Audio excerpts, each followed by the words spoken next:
John and Ed, they're on patrol, chasing shadows, heart and soul. Cryptid hunter UFO, down this rabbit hole they go.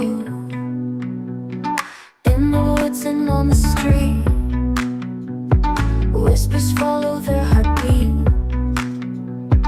Alien eyes, giant feet, all got shadows they all meet. Down the rabbit hole they dive, midnight secrets start to thrive. Mysteries keep them alive.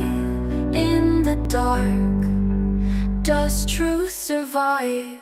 Haunted houses, midnight calls, endless echoes in the halls.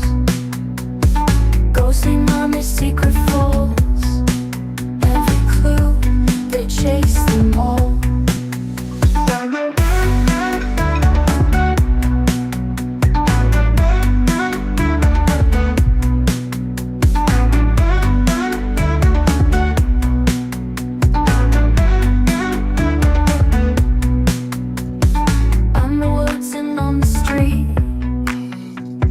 Whispers follow their heartbeat. Alien eyes, giant feet, all got shadows they all meet. Down the rabbit hole they dive, midnight secrets start to thrive. Mysteries keep them alive. In the dark, does truth survive? Haunting walls, they've got the key. Hidden fears, they set them free. Cryptid hunter, you and me. Down this rabbit hole, let's see.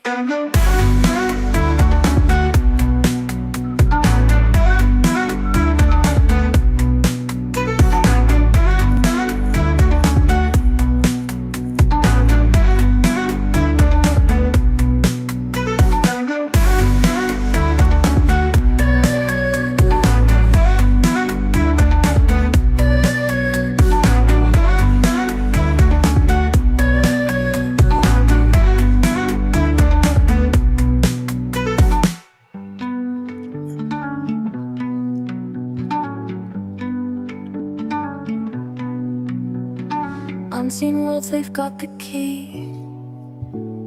Hidden fears, they set them free.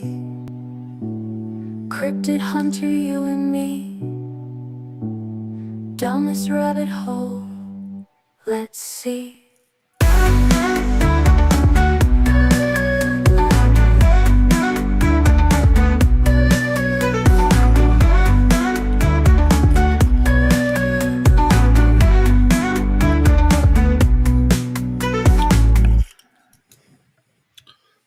Good evening again to my loyal followers. Hello. And welcome with Ed this time. How are you, Ed? Yeah, I'm good, thanks, John. How are you? Yeah, I'm much better for venting. And now that we're on a show that takes us away from the intricacies of modern life and to a simpler time when people were more forthright and honest, weren't they? Yeah, like fact they were. No, they just weren't on TikTok and Twitter and Facebook and nobody had camera phones, so there was no newspapers. So I'll write you a letter and send it by messenger. yeah, and I mean, I because when we lived in Europe after my parents split up, my dad was still in Africa, and letters took 2 weeks. Mm-hmm. And when you spoke to him on the phone, none of this digital nonsense. You'd had to shout because he sounded like he was about 5,000 miles away. Like in Africa. Yeah. Yeah. Yeah. Do you remember airmail? And you used to write on tissue paper to make it lighter.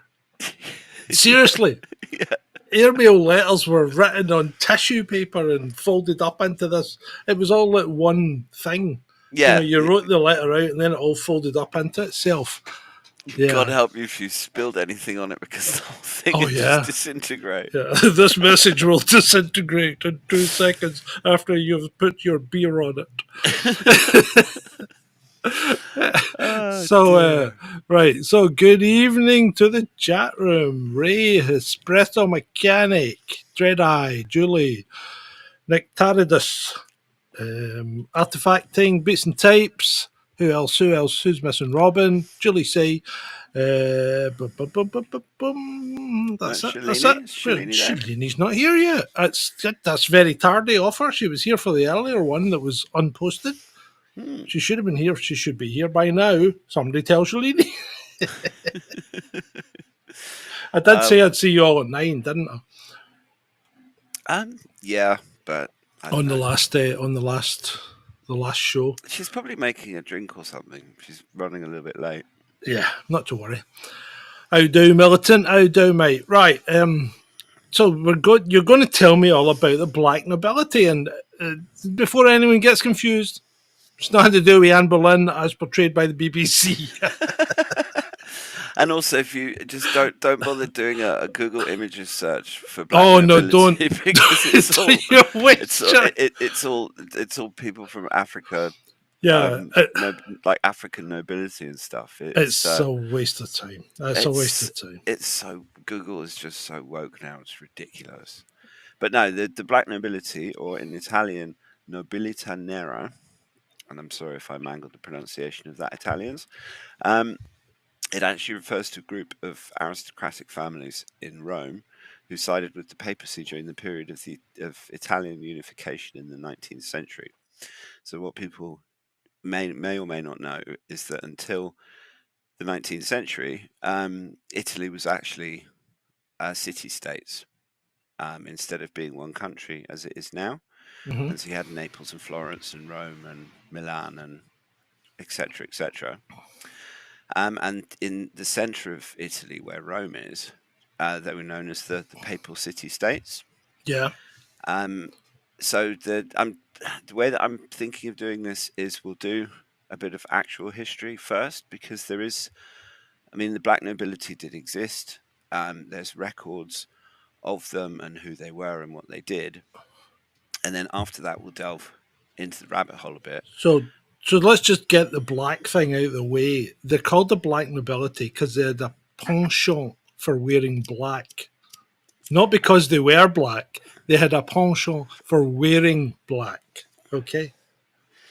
Yeah, and also bolting their doors and stuff. It all had to do with essentially them siding with the Pope. But I've basically got a little bit of a history lesson first. Hmm. So the 19th century marked a period of significant upheaval in Italy, centered around the movement for Italian unification, known as the Risorgimento. Risorgimento, I think. Okay. This process aimed to consolidate the various Italian states which had existed as separate entities for centuries into a single nation. Prior to unification, central Italy was under the control of the papacy, ruled as the Papal States. The Pope held both spiritual and temporal power over this region, and many noble families in Rome owed their positions, wealth, and influence to the close relationship with the papacy. These families had for generations played crucial roles in the administration of the Papal States and held significant sway in Roman society. And if you look through the names of some of the Black Nobility families,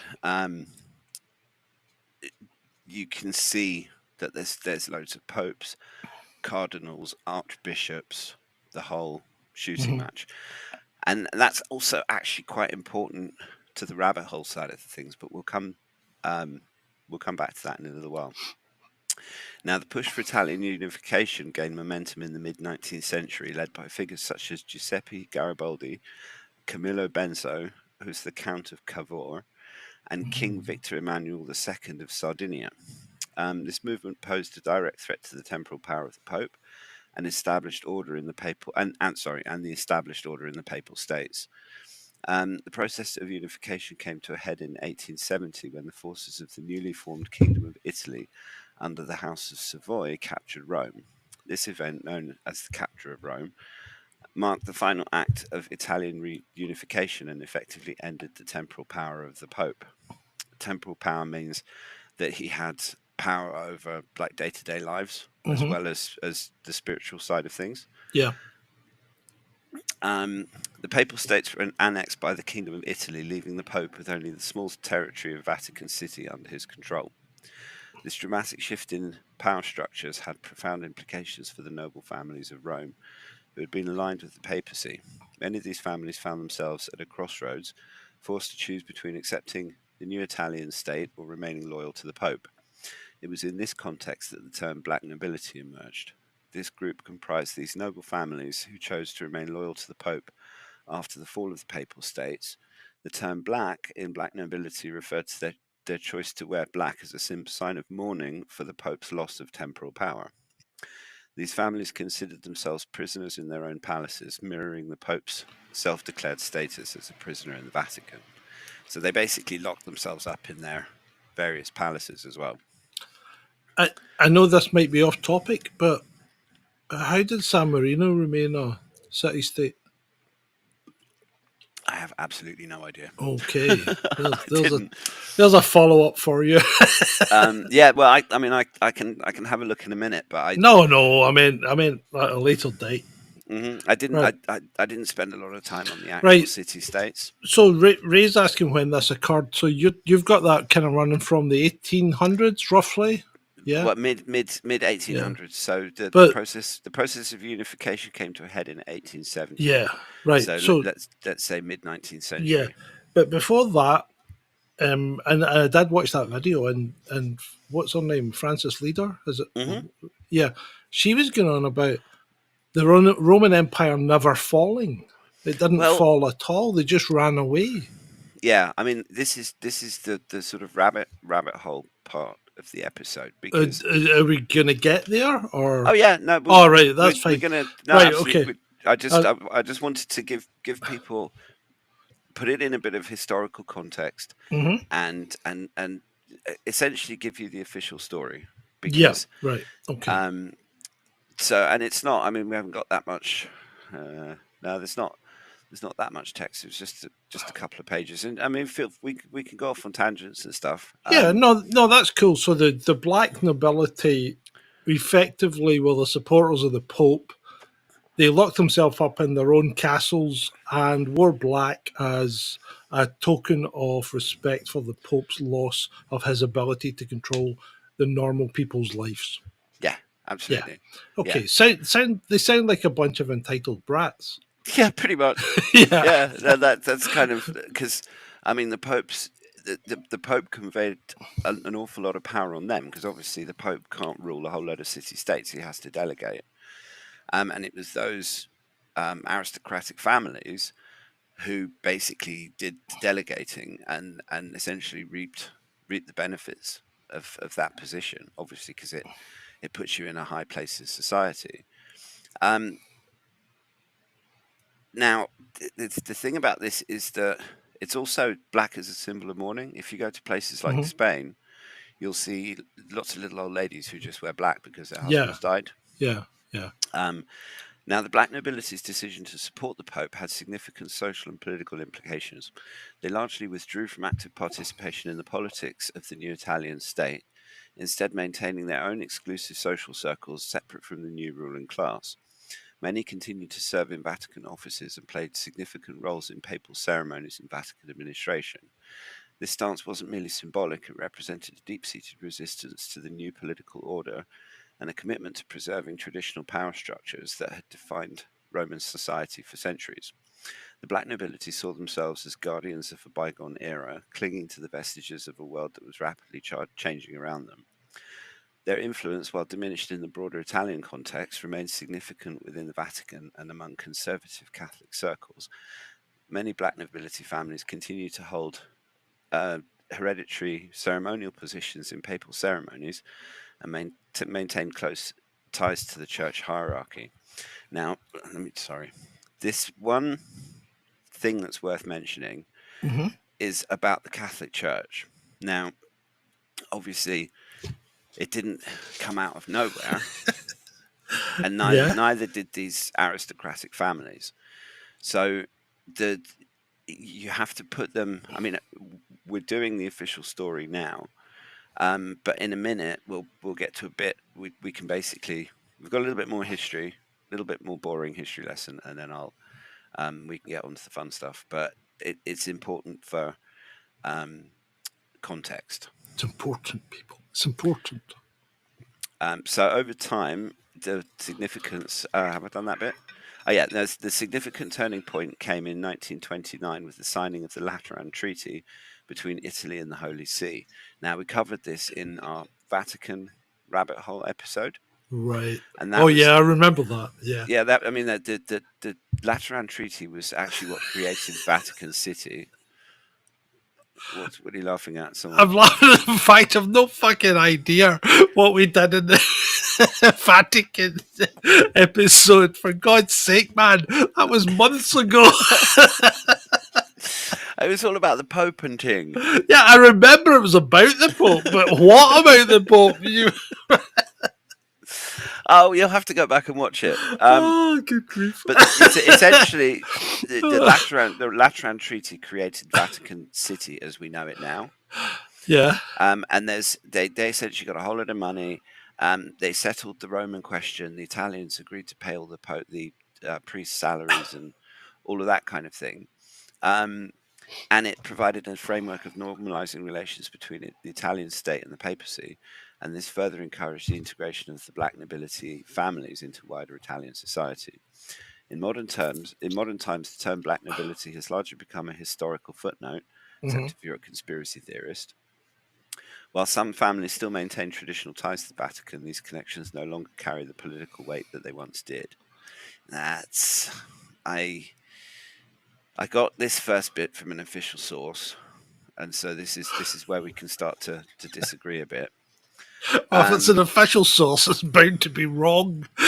Well, yes, obviously. But Hey, you got there, Ray. the thing about these families is, if we now think, if we go back to Frances Lido, because she's one of the people that I was doing research, and she's done some great stuff on this. Wind back to the Roman Empire. Now, when it was essentially destroyed, the aristocratic families fled into the swamps near Venice, and it's around that time that Venice springs up.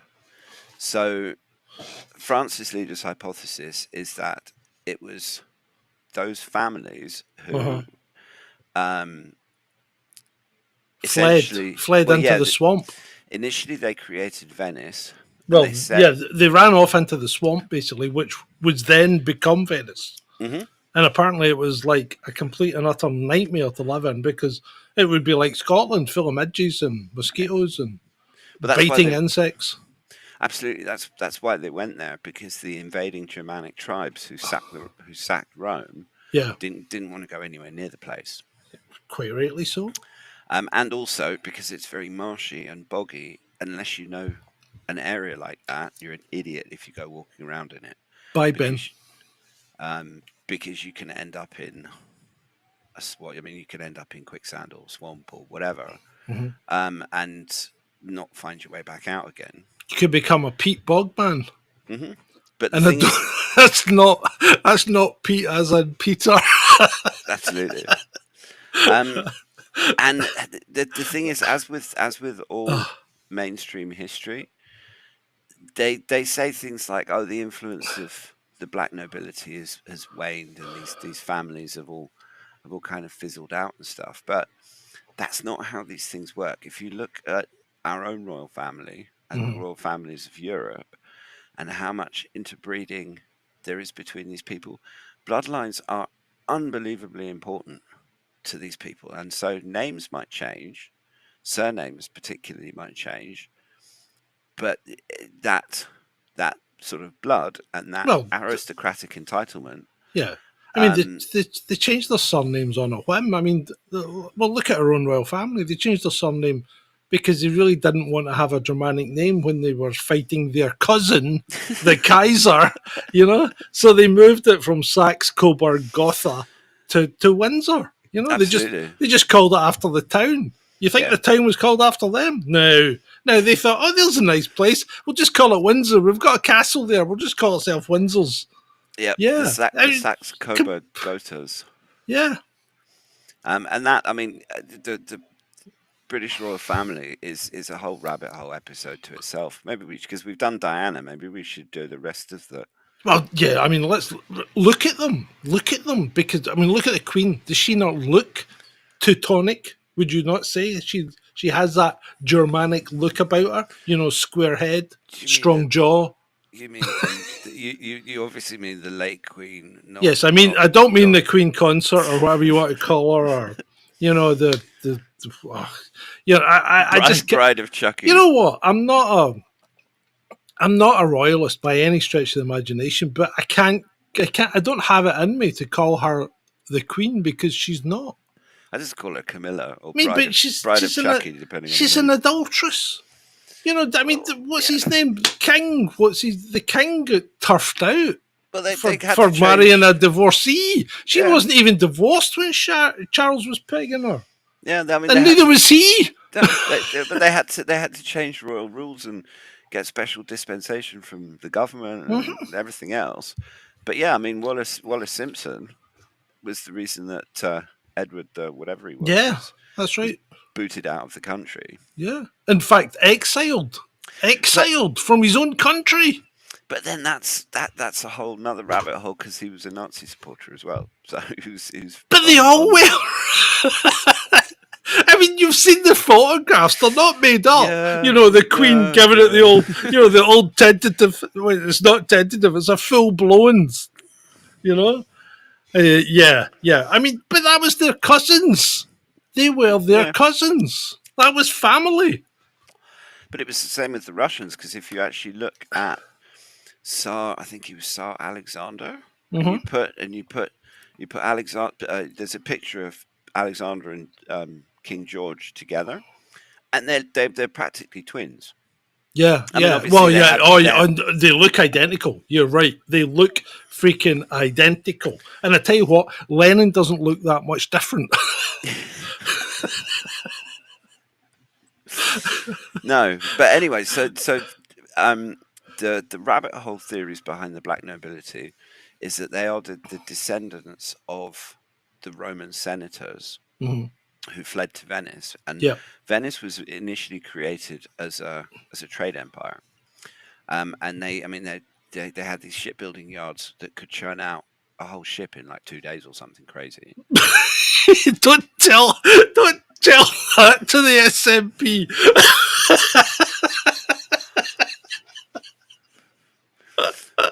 Well, I think the Chinese can do it faster now. I think we're on 6 years and counting. It takes longer to build a Scottish ferry than it does to build an aircraft carrier. Absolutely. So essentially, what we're basically hypothesizing here is that the Black Nobility form a link in a chain of aristocratic families that go back to ancient Rome, maybe even earlier than ancient Rome. I didn't go further back than the Roman Empire. I don't think you need to, because we're basically talking about the Romans, aren't we? Mm-hmm. Oh, there's a new name in the chat, Jeff's View. Hello, Jeff's View, and he corrected. Well, he gave us information. Edward the Seventh. Edward the Seventh. It was right. And we've now got Barabada back in the chat. I haven't seen you for a while, but good to see you back. Oh, Shalini's there too. Hey, Shalini. Yep, Shalini's there as well. She's finally turned up. I don't know where you were. We were very worried. We thought you'd fallen asleep. Right. So the theory is that the Roman Empire never went away. Yeah. And that instead of continuing to have this massive military dominance of all sorts of different countries, which is bloody expensive, keeping standing armies as the United States is finding out with its 800 military bases around the world. It's an expensive thing, and you have to keep them supplied. You have to keep like rotating troops in and out, and Yeah, it's crazy. commanding officers and everything else. So See, the Romans actually, but I mean, and we're going a little off topic here, but when we go back to the Roman, when the Romans conquered a country, they didn't really leave a huge standing army or anything to control it. no, They basically let people govern it themselves, and they just kind of oversaw it. yeah, they They kind of kind of imposed a framework. yeah, they kind of inserted themselves in as like the council basically, Hmm. and let everybody just basically continue doing what they were doing, except they would maybe have to pay a little tax to the Romans. Well, and they built roads, and Oh yeah, they did improve the I place. mean, Yeah, there were plenty of aspects of Roman civilization that we're still reaping the benefits of today. I mean, all roads lead to Rome, because if you look at a map of European highways, most of them are actually constructed over the top of old Roman roads, yeah, and they all lead back to Rome, and basically. there's some cracking roads in the northeast of England, and they're like straight as an arrow, Mm. and And they're they're probably they're better than the they quality of roads we got now. well, yeah, but I mean, the roads are built. I think these roads are built over the top of old Roman roads, and they are like as straight as an arrow. And then you can be traveling through France, on the back roads, and you will get on a road, and it is as straight as a freaking arrow, and just Mm. keeps going. And it's usually lined by trees on either side, which is another Roman thing, to keep everybody cool when you're traveling in the heat of the midday sun. You've got some shade Hmm. as you went along there with your cart pulling copious amounts of wine destined for the suburbs of Rome and the seedy whorehouses that went on there. Sorry, I'm getting carried away now. Carry on. Well, it's the thing is that there's no proof. There's no actual proof for any of this, because it's very difficult to trace genealogical lines over the centuries. You can do it to a certain extent, Mhm. but unless the family themselves keep very good records of who's who, or you have like royal genealogists and stuff like that, because the royal family have got people that keep track of all these things. So it's very easy for these families to become renamed. And I mean, Yeah. Francis Leader contends that the House of Saxe-Coburg Gotha Uh-huh. was actually originally they can trace themselves back to What a what were Roman family. what were the four big names? There was four big family names, was there not, to start with? Yes, I've got them. Well, I pulled out a few Uh-huh. actually. Okay. We've Okay. got Colonna, Right. and they were one of the most powerful Roman families. Produced one pope, Martin V, Mm-hmm. and many cardinals, known for their long-standing feud with the Orsini family. They're prominent in Roman politics since the 12th century. Um, Hi, Brett, mate. Hi, Vaughn. Yep. hey, Carry on. Bon. Then there's the Orsini family, rivals of the Colonna family, produced three popes and numerous cardinals. They trace their lineage back to the Julio-Claudian dynasty of ancient Rome. So the Orsinis are one that they actually did claim, or probably still do claim, to go back to the um, aristocracy of ancient Rome. Mm-hmm. Um, and they also held the hereditary title of Prince Assistants to the papal throne. There's the Ciatini or Gaetini, Mm-hmm. which family which produced Pope Boniface the Eighth. Yeah, eighth. Um, they held the title of Duke of Semonesta, also known for involvement in the conflict between Boniface the Eighth and King Philip the Fourth of France.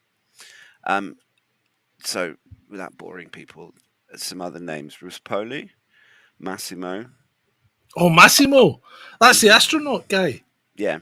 Yeah. Um, Do you think he's part of this? Do you think he's part of the Black Nobility? well, this is maybe. I mean, certainly, maybe not him specifically, but Why not? potentially other members. Well, He maybe. wouldn't. He wouldn't. He wouldn't blot it out, would he? He'd be like, "I'm part of the Black Nobility, but don't say anything." He's not gonna. He's not gonna go around telling people. Well, have you got that slide that I sent you with the pyramid? Yes, I do. I do Because have that it's not. slide. I don't necessarily agree with it 100%, Right. but it does put things into context a little bit for Does it people. now? Okay. A little bit.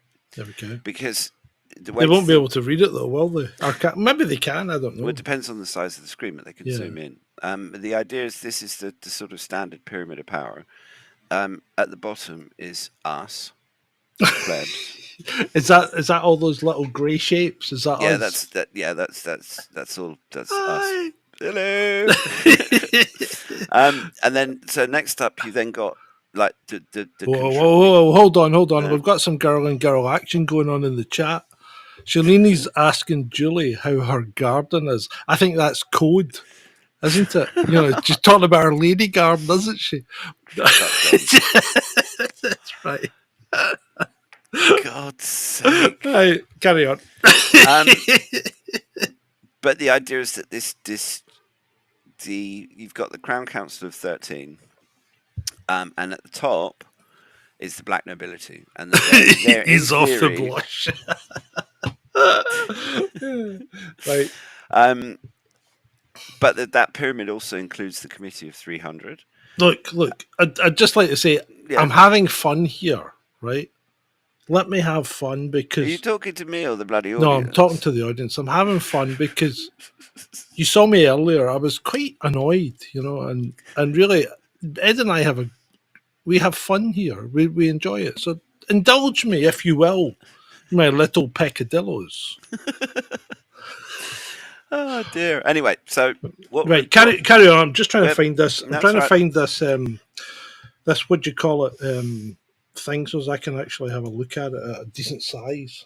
I can't see it. But the idea is that the Black Nobility forms part of the pyramid of the Illuminati. Now, whether members of the Black Nobility were Illuminati, what the overlap between those two, because I mean, formerly the Illuminati was created by Adam Weishaupt in mid 18th century, I think, off the top of my head. I'd have to look that one up, but it was a long time ago, suffice to say. Now, whether members of the Black Nobility were also in the Illuminati, good question. There could be members of the Black Nobility. I mean, it could be that the royal family is the Black Nobility. And also the Dutch royal family as well, because the Dutch royal family is a lot more quiet than the English royal family. They don't have all the loud ceremonies and make a big deal out of everything, and the king rides around on a bicycle sometimes. But they are obscenely wealthy.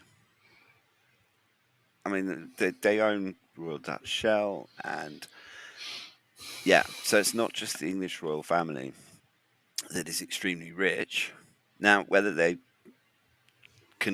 we can trace the ancestry back to the Roman Empire, but the theory is that the Roman Empire never died, and that it's essentially transmuted. It went from Rome, then the Venetian Empire, which was a trade empire, and they decided that it was much easier to control the world through its purse strings than to actually try and control it through force of arms, and it's also a lot cheaper, and you can also kind of stay hidden, because when you've had your when Rome was sacked by the Visigoths or the Huns or whoever it was, I think it was it the Goths? They were Germanic tribes. Let's just call them the Germanic tribes. That can't have been a very nice experience, and so if you have all of the trappings of this big empire, and you make it all very obvious, then someone can come in and take that away from you. Whereas if you're controlling everything behind the scenes, it's much more difficult for that empire to then be unseated. And so from Venice, they then went to Amsterdam, and from Amsterdam to London, and then from London to Washington. And so by the time Washington, D.C. and the United States was created, you have these three, because this is another part of the story that's not strictly part of the Black Nobility, but it's part of the same ecosystem, because we have these three really weird cities in the world: Vatican City, the City of London, and Washington, D.C. And in each case, they are separate legal and political entities from their host nation and could seem to be completely separate from it. The same is true in Washington. The City of London, I mean, the King needs permission to enter the City of London, for crying out loud. Yeah, yeah. Um, And and if the Lord Mayor of London is not Sadiq Khan. mhm, In fact, who is it? The Lord Mayor of Who is the Lord Mayor of London? he's Michael. And here we go. Are you ready? Michael Mayanelli. and yeah, so I mean the Lord Mayor of London, and it's I mean it's a ceremonial role, but actually when you think about the networking and Well, I don't know if the it is a ceremonial role because it's a corporation. yeah, The City of London. well the thing is that it's the actual role of Lord Mayor. I think he does a lot of deal making, and Yeah, he does a lot of networking, and he brings people together. They're basically like almost like kingmakers. I'm not saying that he had anything to do with King Charles, but they the yeah. point is that these three cities don't exist in a normal framework of politics. They have their own laws. The City of London has its own police force. Yep. Washington D.C. has the same, and because they're technically the capital city, although in the And case of the Vatican that's not true. the Vatican's got the Swiss Guard, haven't they? Absolutely, and I Yeah. mean the Vatican. They have their own passports, Hmm. and I mean obviously the City of London doesn't have its own passports, and neither does Washington D.C. But the point is that you have these three nexus of control: the Vatican, which is religion; the City of London, which is finance; and Washington D.C., which is So, the military. so the City of London, although it's only a square mile or so, right, includes St Paul's Cathedral, the Royal Exchange, Mansion House, the Old Bailey, Smithfield Market, and the Bank of England. Um, Absolutely. So some very Hmm. significant places. And the LSE, the London Stock Exchange, all within But the City of London. have you never stopped to ask yourself why? Why does Vatican City have to be its own city state? Why can't Vatican City just be part of Rome and be subject to Italian law and all of that kind of stuff? And the same with the City of London. Why is it a separate entity from the rest of London? And what is going on? I'm sure a lot Well, that is not commonly known about these things in terms of what power does it give them to do financial deals? It insulates them from. I don't know. I mean, it's I just a don't know. question. See, I've always assumed that although the City of London, I thought it was kind of just like a hangover from olden days, and the City of London was just it really wasn't any different from any other part of London. But it turns out it is quite dramatically different with Mm, its own effectively its own police force, its own laws, its own mayor. It runs itself, and you've got the corporation that is the Bank of England, because the Bank of England is not in public hands. The Bank of England is a private corporation. yep, that Um, lends us our own money, and yeah, it's got the king's head on it. yeah, But the royal family is also connected up with all of this as well. And I mean, when you think about how obsessed these people are with bloodlines, yeah, it would make sense that people who saw themselves as aristocratic blue bloods in ancient Rome, over the centuries, assuming those people survived, they would seek to intermarry. And there's so much intermarrying between European royal houses, and it goes back like 700, 800 yeah. years. Because that's the sort of, I mean, And the Roman Empire was what, 2,000 years old? so, That was so 2,000 years ago? so one of the things that was said in that video that I found quite interesting was that the Rothschilds and what's the other big family? Sorry, the Rothschilds and Rockefellers. the Rockefellers, right? Aren't really part of the black nobility. They're servants The- to the black nobility. Yeah, because that's what you have to think about with these banks is the people who run the bank. Yeah, okay, they might be stinking rich, but Yeah, it's the people whose money is in the bank, and the people whose money is in these funds like BlackRock and yeah, Vanguard and State Street, which are the names that you see at the top of the ownership list of pretty much every company that's on the stock exchange. yeah, yeah. And When you look at things like BlackRock and Vanguard and that, it's weird because the major shareholder of BlackRock is it's Vanguard, Vanguard, and the major shareholder of Vanguard it's is BlackRock. BlackRock. It's Yeah, like and they then have major shareholdings in each other. yeah, and then State Street comes in and mops up the rest. But Yeah, those two are the biggies, and they're black boxes. Nobody, yeah. I Nobody has mean, a clue, nobody and knows who and actually owns them. I think people think that they pull all the strings, and I don't think they do really. They don't really take anything to do with the day-to-day running of a corporation just because they're the majority shareholder. You know, Well, they're the sort of people that have the kind of power that could whisper something yeah. Well, that's what I was going to say. in a So, particular set of ears, but I think, and stuff yeah, happens. I think they're responsible for things like DEI, ESG. So they put these thoughts into the organizations, and then suddenly everybody has to conform, Mm, or you're just not part of the club. And even that, do you remember Investors in People was a big thing for a while? And yep. everybody's running about wanting to be accredited to ISO 9000 or whatever it was, right? And Hmm. and you wanted to get your Investors in People badge, and you're like, why? Why are corporations doing this? You know, what did it really prove? I mean, it's like they were trying to say that if you were an investor in People, that meant you were nice to your staff. But really, you don't need a badge to tell you that. Your staff will tell you that, won't they?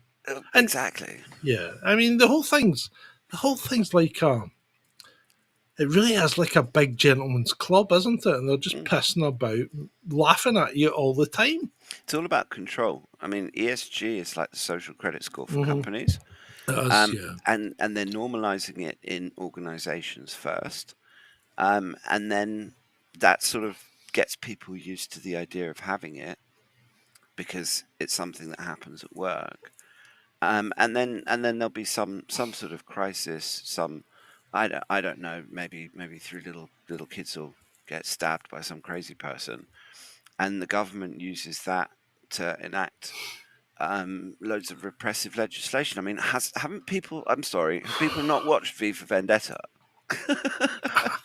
I mean, it's just that there's also who is it? Che Bose on Twitter before the show started. He posted something that I've been waiting for someone to post about on Twitter for a very long time, which is about a two-part Star Trek Deep Space Nine episode called Past Tense.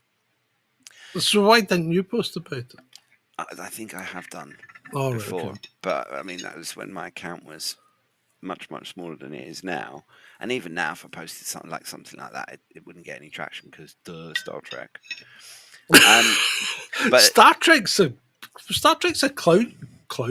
a crowd pleaser. People like Star Trek. that's because it's easy to watch, and Yeah, it's but still Star popular Trek's to this day. but Star Trek. I think Star Trek's good. I mean, you could actually make training videos for people in management on using Star Trek, and even better though. I actually considered this at one point. I thought I could make a whole training course for people in management using Battlestar Galactica because that's fantastic. You know, the remake, Mm. right? It is fantastic. There are so many things in there. I'm sure I could build a training course that would knock most other training courses out the out the park. Mm. But it's interesting how it's almost predictive programming. This episode Yeah, because the crew of one of the ships is accidentally transported back in time to Earth, Mhm. to, I think it's actually round about the year 2024, 2025, something like that. I'd have to double check on the on IMDb. Um, but what they find is a world that looks very much like ours. Massive economic problems, massive social problems in the US. They have these sanctuary cities where they've got so many homeless people that they've just decided to wall them off instead of trying to solve the problems. Yeah, Um, yeah. and Well, that's going to be New York in a yeah, couple of years, isn't it? It's going to be like Snake Plissken. hmm and it all centers around this thing called the Bell Riots, which were which was a riot that happens in this episode, but it marks a turning point. It's one of these big Star Trek turning points where everything changes after that. It's like when Zefram Cochrane discovers Yeah, warp drive. yeah. But the Bell Riots essentially there was loads of people killed, and it turns out that they were all innocent, and loads of corruption is kind of exposed. And in the Star Trek universe, this marks a turning point in the United States where they start to try and solve some of their social problems. Don't see any of that happening, but maybe in the future. But it's an interesting thing about riots as well. If we're putting it into, I know we weren't going to talk about what's No, happening carry in on, the real carry on. world, Yeah. um, but those riots, they can be turning points in terms of Hmm. societal change, and that change can either be good or bad. And the riots can either be genuine and organic, Hmm. like poll tax riots, Yeah, for yeah. example, um, but they can also be completely contrived, like most Antifa riots, where you've got piles of bricks that are delivered to various So street corners. yeah, yeah, yeah. That's just like ridiculous. It's funny how there was also a pallet of bricks handy. Yeah, At least in the riots recently, they had to take a wall apart to use them. But there's a couple of things I need to address. Yes, Shalini, the new Battlestar is way better than the old one. It's absolutely brilliant. You'll love it if you actually get into it.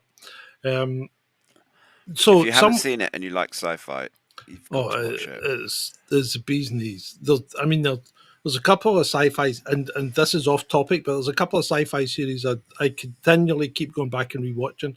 One of them's Battlestar Galactica. The other one is Farscape. Farscape's excellent as well. Farscape is just it's a crime. It's a crime that show was cancelled in its prime. Hmm It really was.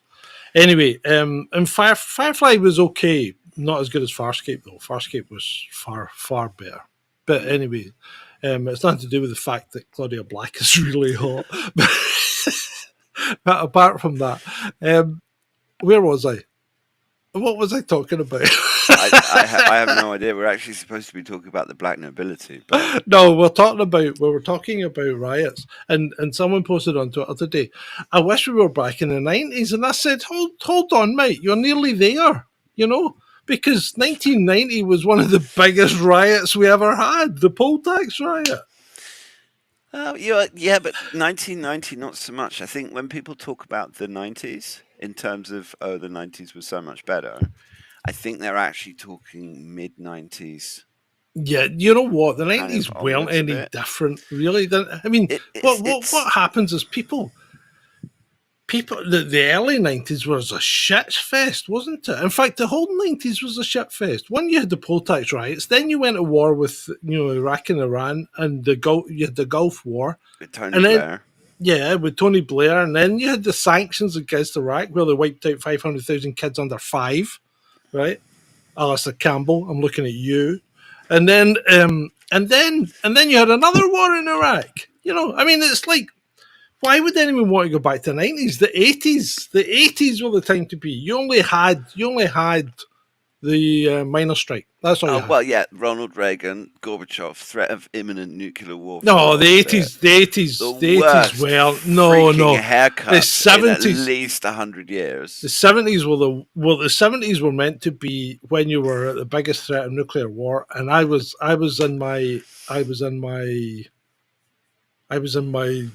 even a teenager at the start of the 70s, and I was in my, well, I suppose, getting towards my late teens by the end of or by the early 80s. And yeah, the 70s were freaking fantastic. I love the 70s. And of course, living in Hong Kong for part of it really helped. I bet it did. Oh dear. Well, I was probably about 5 years later than you. So I did my I did puberty in the 80s, and then university in the 90s, and got a job. And I mean, I've been living in this flat since the late 90s. Bloody hell. Yeah, I've had, well, I can't tell you how many houses I've had. Oh, anyway. Right, back to reality. So, just because I guess we're nearly on the hour for. Well, Black I mean, Note. I've Well, nowhere to be. well, If you're happy to carry on, I'm happy to carry on. I mean, we can keep going. Yeah. The thing with the Black Nobility is it's very easy to see some sort of all-encompassing. It's like this pyramid, and well, I do think there is a pyramid of power. Yeah. I'm more inclined to think it's something along the lines of the Committee of 300, as opposed to a smaller group than that. I think Right. that, Well, what's the committee of 300? Come on, tell me. well, that's essentially it comprises the Black Nobility, other aristocratic families. They're the power layer that's supposedly underneath the. Once you get, if you look at that pyramid, the Committee of 300 is 1, 2, 3. It's the fourth All one right. down. Right. Okay. And then there's the what? Then there's the Crown Council of. The Crown Council of 13. And then what's at the top? And that is the world. Oh, hang on. Let me just make my screen a bit bigger. The world. The world monarch. Who's the world monarch? Well, that's a good question. I mean, in this, It's not Charlie. no. Or is it? Is it? Because Well, you know, you kind of thought. I mean, and bear with me here, right? But see, whenever you saw the Queen doing an official function and whatever, everyone always kowtowed to her. Mm. I mean, everyone. Nobody ever gave her any snash. no. You know what I mean? And it's like, was she the world monarch? Was Well, she? why would, if you compare the British monarchy with all of the other monarchies in Europe, and I'm not sure about the monarchies that don't exist, like the Romanovs, which was the old Russian royal family. Yeah. And the French chopped all of theirs heads off. I mean, Yeah. they're still French Right. aristocracy. So well, you've got the Dutch. You've got the Danish. You still got the Spanish. Belgian, Spanish, yes. Spanish. King Juan Carlos. You got Italian. I don't know if there's an Italian royal. I don't think so. Didn't Mussolini get rid of them or something? Still got Austrian. Yeah. Well, I mean, I guess the Habsburg family is still around. Yeah, I don't know about German. Don't you? Well, Germany was. Wasn't Germany a whole bunch of different states? It was a bit like Italy, but they weren't quite city states. But you had Bavaria and Saxony, and then Germany went off script in 1939, didn't they? just a little bit. You've still got Sweden. You still got the royal family there. You got. I think Norway. Does Norway have a royal family? And Norway did have a royal family. If you ever seen Troll Hunter, they go through the royal palace and troll. It's quite fun. You should watch it. But out of all of these royal families, why is it the British one that has the most ostentatious ceremonial nonsense attached to it that hasn't gone away? Because it's top of the tree. Well, in that, so I think it might be, and this isn't. I'm not speaking as a. Well, I'm definitely not a royalist, right? But I'm not speaking as a patriotic Briton saying we're top of the tree. I think there's something about there was some. Well, see, I don't get it with Charles, though, but there was something about the Queen that just exuded power, right? Yeah. And you do not get that with Charles. Charles just looks like a petulant child. Yeah, and William, forget. I mean, the guy's he's just a knob. I don't really. I don't think he'll be any use whatsoever So I don't know. I don't know if it doesn't necessarily follow a royal lineage. You know, the world monarch. It might go to someone like, like when you look at the Bushes, right? They had Mm, links with the royal family. true.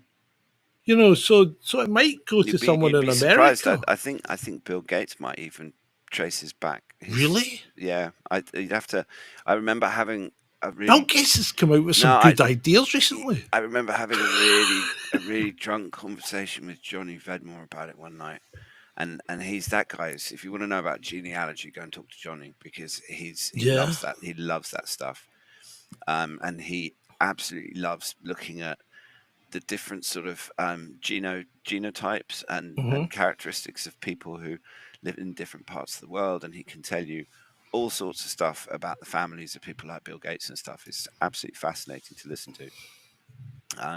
So I, yeah, I struggle with this idea that there is, I don't know about a world monarch. I mean, the world is a big place, and there's lots of different competing factions, even within these aristocratic families. I mean, even within the Right. black Okay. nobility, you Yeah. had. Okay.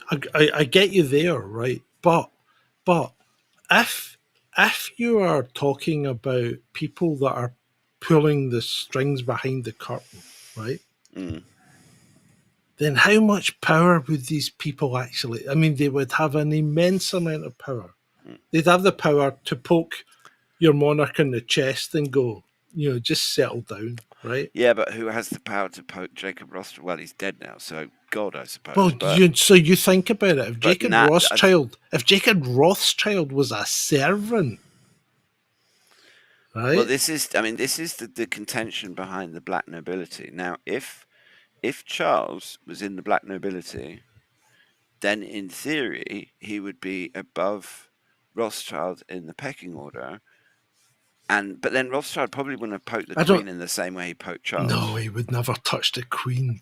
See, this is the difference. I don't think it follows lineage like that. I don't think Charles was ever going to be head of the tree. I mean, the guy's an empty vessel.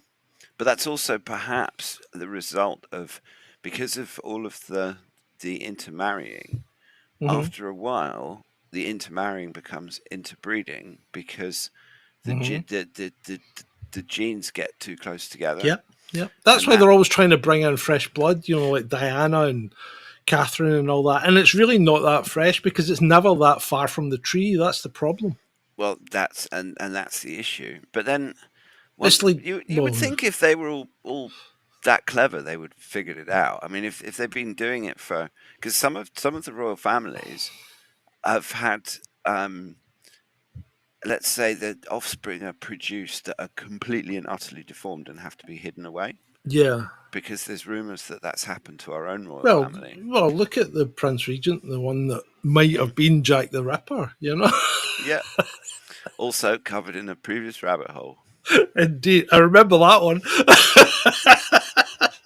We've actually done quite a lot of them now. We have done quite a lot of rabbit holes, yeah.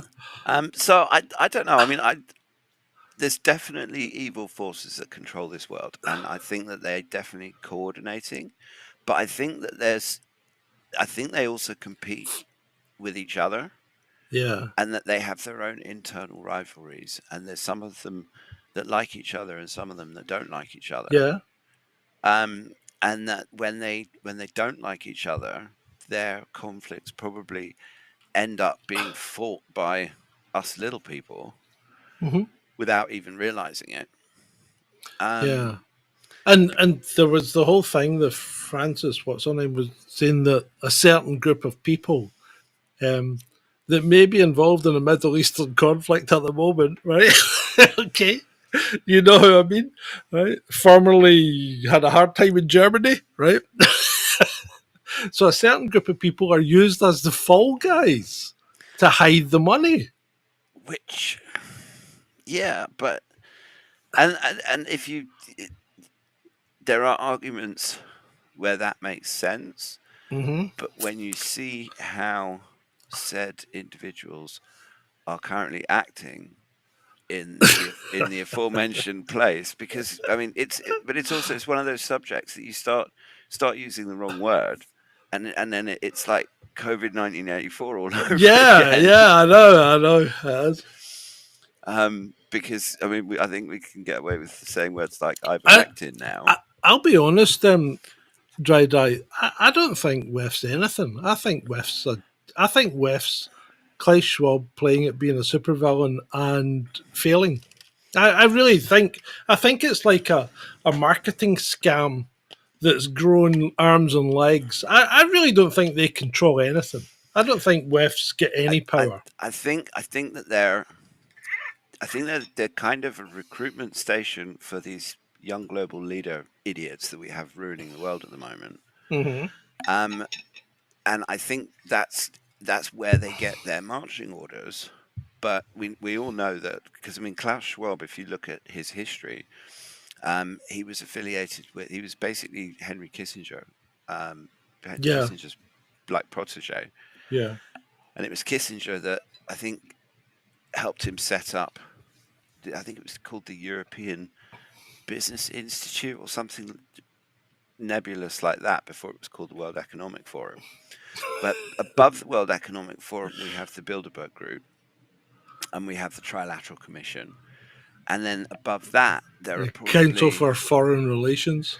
well, yeah, I mean, the Council on Foreign Relations, but that's also, I mean, if you want to go down that route, then we're talking Cecil Rhodes Yeah, but because see, I think a lot of these things are they're like sub hatches of the real.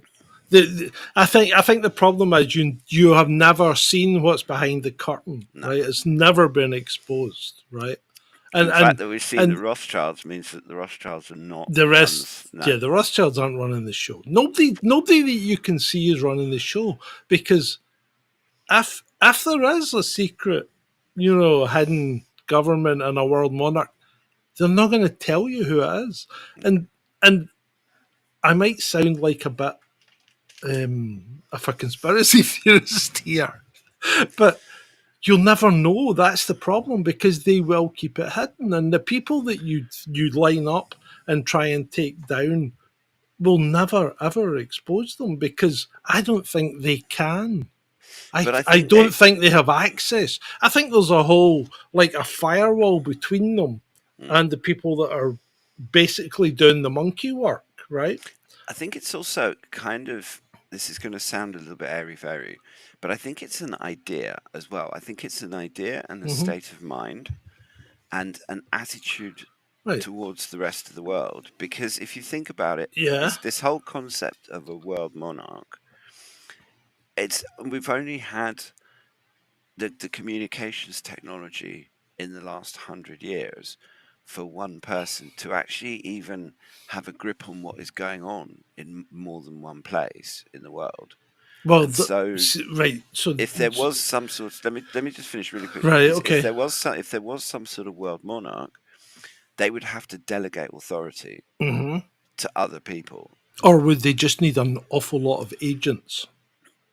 Well, that's yeah. I mean, if you listen to Francis Lido, Mhm. that's effectively what she's saying about this new Roman Empire is that they're the traders and the financial Yeah. agents and the people who own the banks and Yeah. the people who have all of the connections and own the land. And I mean, if you look Right. at go on, Let's okay, I'll shut up now. briefly go to the chat, okay? Hmm. Because Robin, long time supporter of the show, and we appreciate that, Robin. Robin says it's Charlene, Princess of Monaco. Now, is this because you fancy Charlene, Princess of Monaco, or do you have some kind of evidence to back it up, Frank Robin? Bayard, head of the Teutonic Order. Okay, but let's go back to Charlene. Why is it Charlene, head of Princess of Monaco? Why would she be head of the world at the moment?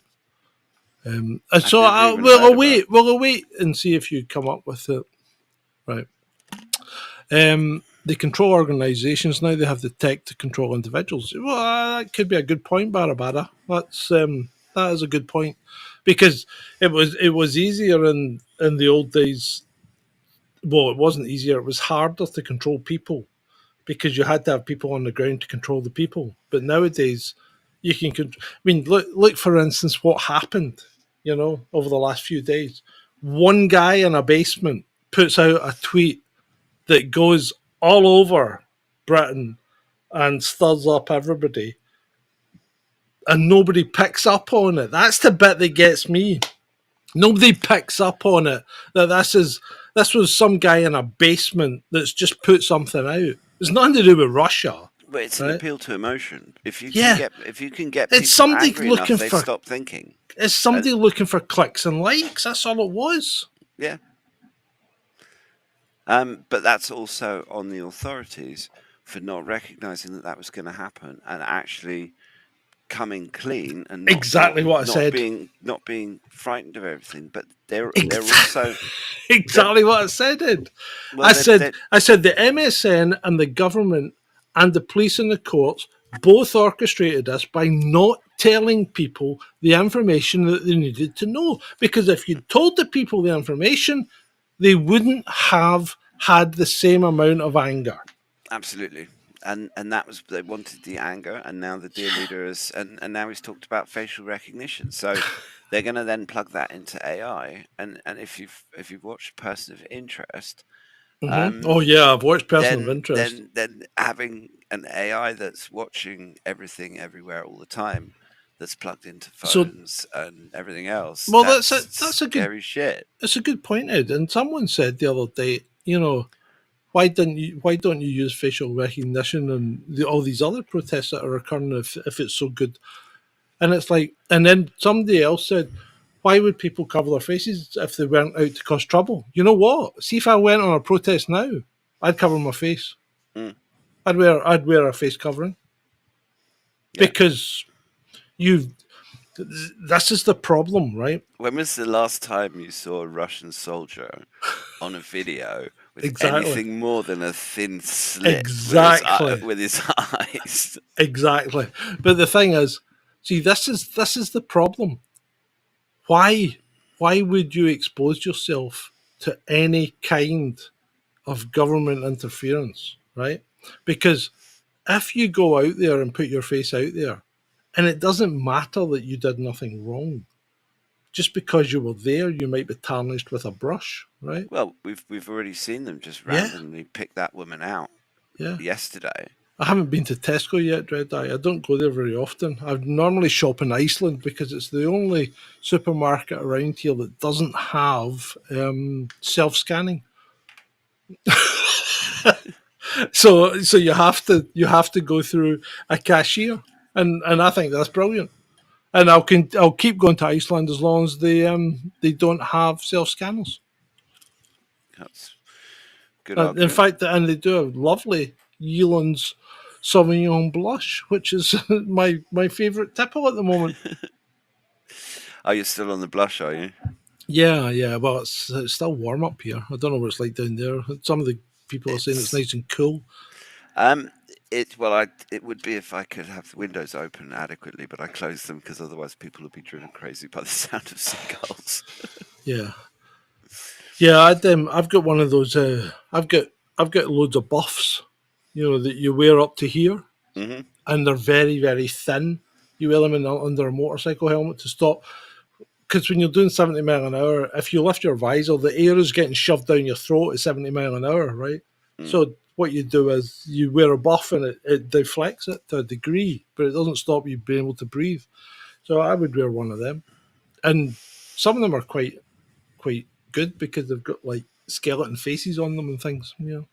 But this is the thing about technology and authoritarianism, Hmm. because there's a wonderful quote from um, he's from that Babylon 5 series that I mentioned, and hang on a minute because I want to actually read it properly. But it's about authoritarianism, and where are we? Yeah, there we go. Yeah, I did There that as is. well. Dread Eyes said, I just tell them I don't work here in Aldi. I was in Morrison's one night and they had no checkouts open, but the self scanning things were. And there was a woman.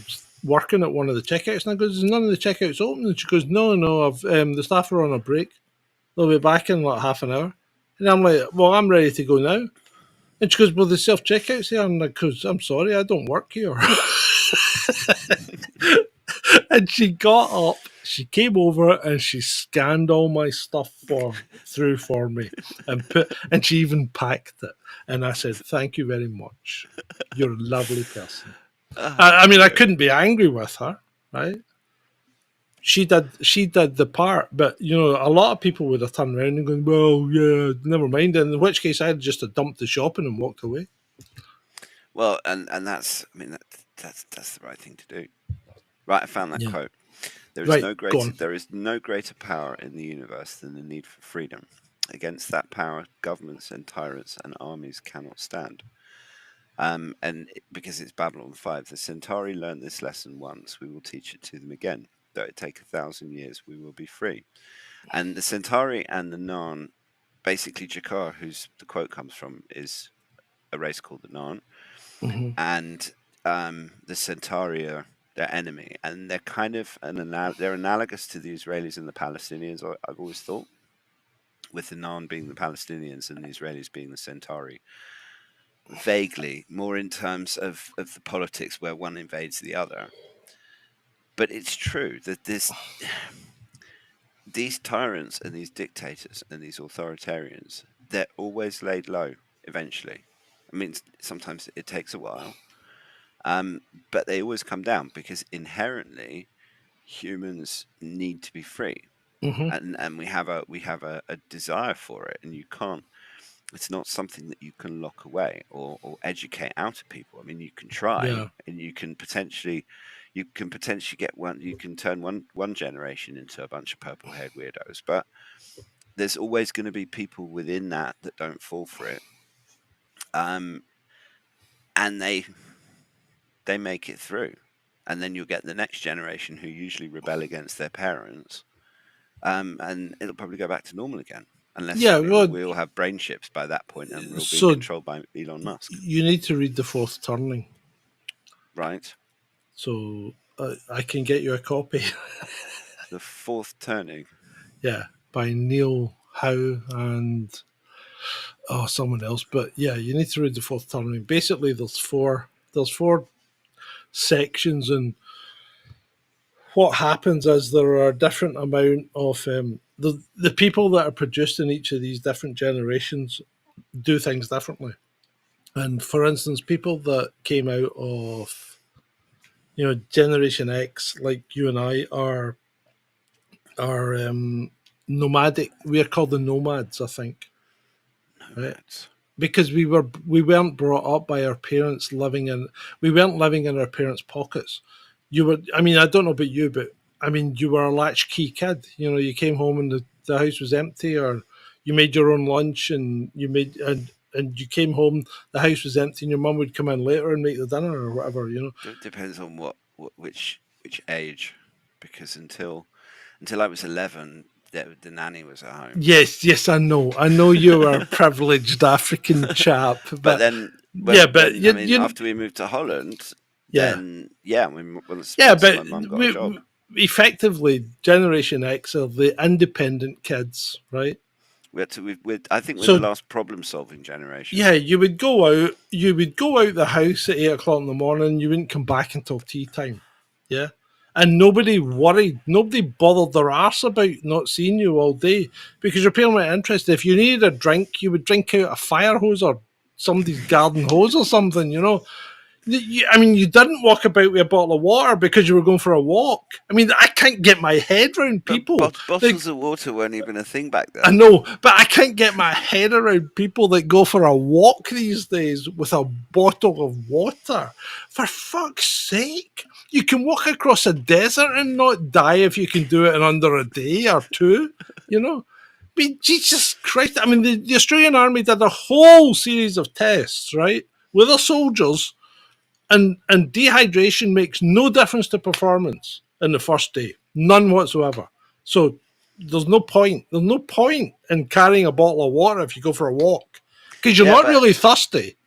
Yeah, but the nanny state says you should Yeah, I know. be. You 2 liters. have to, Two. That's you know where that 2 liters came from. It came from the same place as the 6 foot, the 6 foot social distance. what? That's where it came from. It To, it was totally made up. Yeah. Tony Fauci's butt. Hmm. The science. Yeah. Yeah. Oh dear. So, in conclusion, with the Black Nobility, I would encourage people to have a look themselves. I mean, there's a great video that Jeremy Now of German Welfare did Yeah. with Yeah. Francis Leader. You'll find that on Germ's site. It's pretty good. Um, Yeah. it's also on his Odyssey channel. That's worth a watch for Francis Leader's perspective. Um, but make up your own minds about it. I mean, it ties into this whole: Yeah. I think is there one controlling influence that's managing and overseeing everything that happens? And personally, I think there are multiple controlling influences, and they're fighting with each other, and they're so. trying to control us. Before we wrap it up, then, can I ask a couple of questions? Of course, you can. What about people like Elon Musk and Bill Gates and Jeff Bezos and all these people that have made money from, well, basically nothing, but all these people that have self-made millionaires, are they in Well, or but are they're they out? not. But Yeah, they're not yeah, I self-made know when you they're not. actually look at it. I Because I know they're mean, not. if we take Bill Gates as the example, he basically got his deal with IBM to license DOS because his mother was on some Mhm. committee or something with the head of IBM, and she basically used her influence to give her son a leg up. Yeah, And then Bill Gates stole the through product. well, yeah, I mean he's used I don't know what a polite word for it is, but He less stole less it. well, yeah, but not just that. I mean, if you look at his business practices and monopolization with Microsoft, Yeah, they're a bit sharp. um, but then they're still doing the same thing now because I mean, like Facebook has bought up other companies like Instagram where they couldn't compete with it, so they just bought it. Yeah. Um, and I don't know. So in answer to your question, I Yeah, think where do these guys sit in that pyramid? Where would they sit? Would they be in the committee of 300, or are they even I th- below that? I think they're on the same. I think they're on the same level as the bankers, Yeah, aye, not the people who own the banks, yeah. but the people. They're The like servants, they're the servants. yeah. I mean, they're kind of the latter day Rothschilds because I mean I know the Rothschilds are still around and the Rothschilds are still financing a lot of this stuff. Um, but they're the front men at the end Yeah, of the day, and they're the distraction because okay, we think billionaires have a lot of money, but the people, these black nobility that we're talking about trillionaires. We're not yeah. talking. We're talking about Oh yeah, yeah, so much family money scattered over so many different people. yeah, And they all have the same mindset. yeah, And like I said before, I think it's as much of an attitude um, of wanting that power over other people, and then other people who will recognize that in a person, and they will then be groomed and given all the resources that they need to become rich and powerful, and they then carry that on. Because it might, if you think about it, it doesn't necessarily have to run in families. Because if you're one of No, it doesn't. these black nobility families, and you have three offspring and they're all inbred wastrel idiots that don't know their ass from their elbow, then chances are you're going to find some protege or someone that you can basically groom, for lack of a better word, to Yeah. to Train. take Let's just use over. the word Yeah, train. and you kind of you sort of pass the mantle on to them, Yeah, or it's maybe not a son or a daughter, but it's a cousin or a nephew mhm. or something like that. Yeah, um, but they always ensure that these things survive. And if you do that, then you also have the benefit that the surname changes as yeah, well, yeah. because Which obfuscates the any trail back to you. well, that's how they would do it. Yeah, They'd basically marry their their wastrel kids to someone who they felt had more talent, and bring them into the family, and Yeah. then kind of groom them a bit, I guess. Oh, train them. Well, that's the thing, because that whole lineage and the idea has to survive, Yeah. even if the blood doesn't So necessarily. so the question is, to what aim? Control and power is what it Yeah, comes down but to. if you've only got fourscore years and 10 on this mortal earth, right? What why are you so worried about controlling and power? Because it's about keeping the power that the family has got. This is the thing, is that this is kind of where it gets a little bit shaky with the official story of the Black Nobility, because the families that we're talking about and some of the family names that I mentioned, yes, they're powerful, Uh-huh. but they're not. There's no indication that they are so super powerful that they're controlling everything. Right. And so perhaps, I don't know. Money changes hands, power changes hands, but I think it's because once you've got all of the money that you could possibly need, unless you're actually just really into accumulating money for the sake of it, you then either do something else. But then what's the next thing up from having all of the money? Well, power. Power, Power. absolutely, and Yeah, but I mean, let's be honest. Money's nothing, right? it's a If means to an end. yeah, I mean, money itself. If you don't have any money, it's completely of no consequence. And if you've got lots of money, it's completely of no consequence. It's only the people in the middle, right, that are seeking to get more money that are driven, right? It's So, so well, you go on. think what I'm saying? Yeah. Yeah, I mean, George Carlin has a brilliant saying. He says that the rich do none of the work and have all of the money. Hmm. The middle class do all of the work and have none of the money. Hmm. And the poor are just there to scare the shit out of the middle class. Yeah. And I think that's why they also allow homelessness, for example, Yeah. because when you actually think about it, an organized society could have everyone homed, There is housed, and no fed, and there is no reason that anyone should be homeless in this country right but now. having those people there keeps the plebs on their toes, Yeah. and it also gives them someone to look down on as well, and someone to it's like to like, I don't want to turn out like that, for example. Yeah. Yeah. I know what you Um, mean. Right. and it all comes down to control. Yeah. It Um, does. It does. It all comes down to control.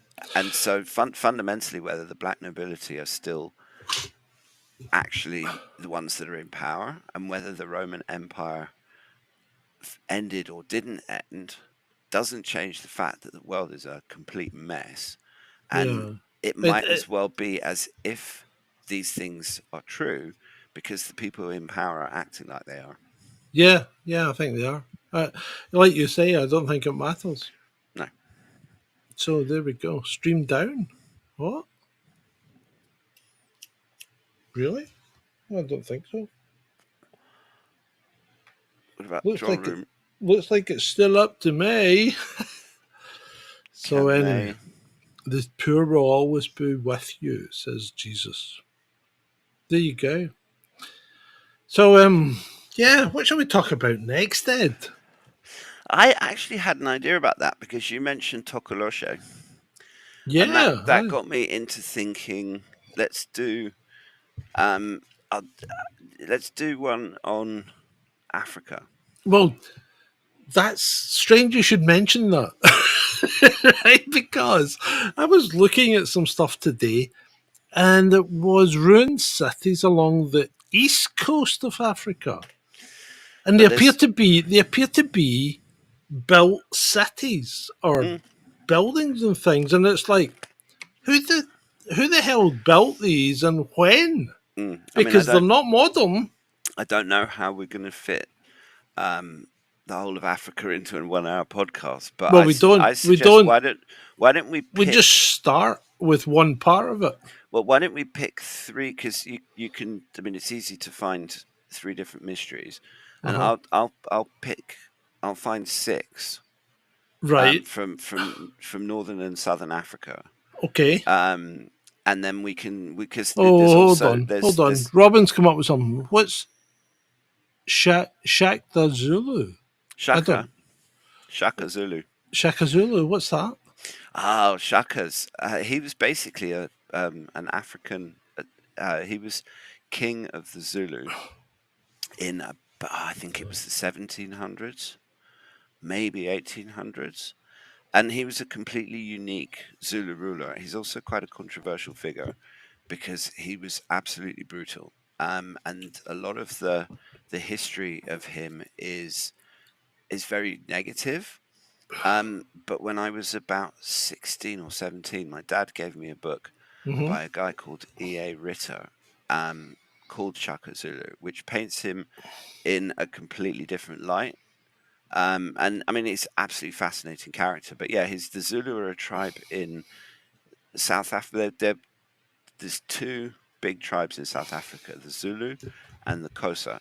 And the Xhosa is actually, it's Xhosa, but I've never been able to do the click properly. But it's one of those clicky words.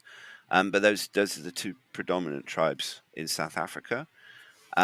And the Zulu are based around the area of KwaZulu Natal, which is the east coast. So, and I Cool. mean, they still have. I wouldn't be surprised. Are there any descendants of Shaka still alive? Probably not. But I mean, we could always do a show about him sometime. He probably warrants his own show, actually. Yeah. Yeah. Okay. Yeah, I But don't know let's everything, Cellini. I mean, I know a lot, an but awful lot, but I we don't could know do some everything.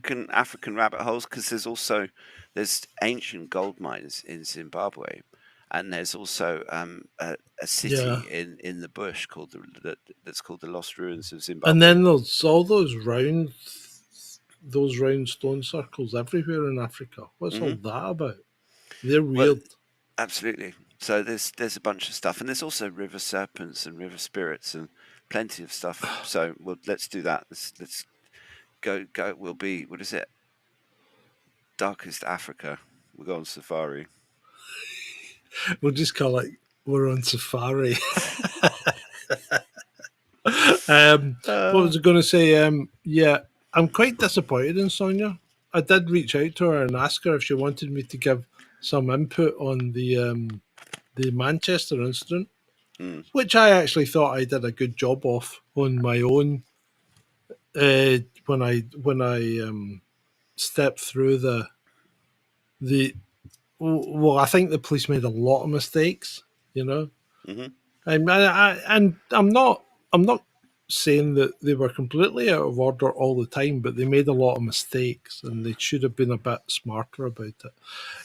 But yeah, I think I could have given some valuable insight. But hey, that's just me. Um, so if you haven't seen that, go and have a look at it. What's it called? Manchester Incident, an AFO. Well, a retired AFO's whatever, something like that. Yeah, We'll be on the channel. yeah, it's on the channel. Let's go and have a look at it. It's good. It's good. You'll like it. What else? What else we got going, Ed? I can't think of anything for tonight. That's Yeah, okay. I mean, I'm as far as I'm concerned, we've done Black Nobility now. So, and I hope people found it a little bit enlightening and interesting, and maybe sparked off a desire to go off and do some research yourselves, because it's an absolutely fascinating subject. Cool. Cool. Yeah, there's actually so much to cover, isn't there? Because I find myself, well, last night, what I normally do is I normally go to sleep with a YouTube video on about some weird rabbit hole type Hmm. thing on the chance that it might be quite interesting.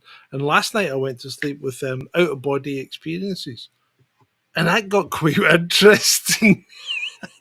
Then I woke up at 2 o'clock, started watching it again, and couldn't get back to sleep.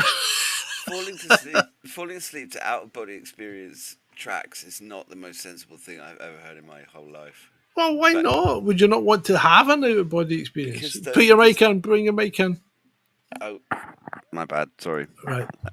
Um, if you're actually looking to have an out of body experience, Yeah. then that's probably quite a good way of going about it. Personally speaking, I will leave that for another time. Yeah. Right. Um, right. So we're done. I think I so. think. I mean, we could go on for another hour about the state of the world, but you'll just get us Oh, all hey, even you more hot under the collar than we already are. no, you know what? I'm mellowed out now. I've mellowed out, Well, and I keep checking Twitter to see if World War Three started, oh, or it's if like my what is our government trying to do? Why are uh, they being so aggressive? I don't it's understand. I mean, right? So you think should it not be? I mean, there used to be a board game called Diplomacy, right? And the last thing you wanted to do was to go to war. So why is our government seem to be the first thing they want to do is go to war? because we don't seem to do diplomacy anymore. I mean, if you Yeah, why? well, because there are other agendas at play. Because we've got an empire that's on its last legs. We've got big countries in the world forming alternate systems which take them out of Western control, um, meaning that things like sanctions, because the fact that everyone laughs about how the Russians have basically just not ignored the sanctions, but they've worked their way around every single one of them, and their economy is booming. They're freaking. You know what? Um, That says a lot about the well, Russian psyche, doesn't it? it absolutely does, and you have to hand it to them because, and I think personally, I actually think they really deserve it because if you look at how screwed over they got after the end of the Soviet Union, Yeah. um, because they essentially they got raped, and they're actually lucky that they still have a country. And I'm not surprised that Putin is so popular because love him or hate him, he had the right sort of personality to keep Russia together and to put it back slowly but surely on the path that it's now on. It, And the it, sanctions just turbocharged it. It was he's like yeah, they, he's done a great job. He I really mean, has. they thought the sanctions were going to kill the Russian economy, but it was actually like The attaching a cylinder. Kickstarter. Well, yeah, it was like installing nitrous oxide in your car. I know. Woo, Absolutely, turbo. and I mean, I think they deserve it, and I actually think that given how the United States and the Western powers have acted, certainly in regard to Ukraine, we deserve to lose. I mean, there are hundreds of thousands of Ukrainians that are dead that Yeah, didn't have to be it's dead. Simple. you know, It's barbaric. and this all goes back to Boris and that visit. Absolutely. It really And does, it's and yeah. it's disturbing that someone could do that and I really wouldn't be not able. feel. He doesn't appear to feel any compunction about it. You know, he No, just. I mean, it's like Alistair Campbell, Tony Blair. You know, they don't give a shit. They don't give a no, shit that 500,000 kids under 5 died under their watch. You know. absolutely. It's like I don't understand that mentality. But if we want to tie this back into the subject of the podcast, I think The that podcast is done. We're all right. well, no, I know I realize Yeah. that, but I think that this whole concept of the black nobility being a state of mind means Hmm. that you don't have to be some um, aristocratic asshole Oh, that right. can trace their lineage back 2,000 years to the Roman frickin' Empire. You basically just have to be someone that is prepared to see 500,000 people die so that you can achieve a political aim, Yeah. which you then actually don't even really achieve. Yeah. So you just need to be completely oblivious Mm, to what goes on in the world and completely unaffected by it. Really, you yeah, know. but I mean, because you know that Iraq was destroyed for Israel. You know that, right? Oh yeah, yeah. Because Saddam Hussein was always one of the Palestinians' biggest supporters, to the point that Well, I think I it think I think one of I didn't go on. well, I think one of the other reasons that Iraq was destroyed was because he was going to start selling oil in euros. That's another reason, absolutely. But he was also, I mean, I might be wrong, but I think Saddam actually paid money to the families of dead, like Hamas people and stuff like that. And he Right. actually, the Iraqis pumped an awful lot of money and also moral support and Yeah. everything else. And they were until it was destroyed. Iraq was actually one of the Palestinians' biggest supporters.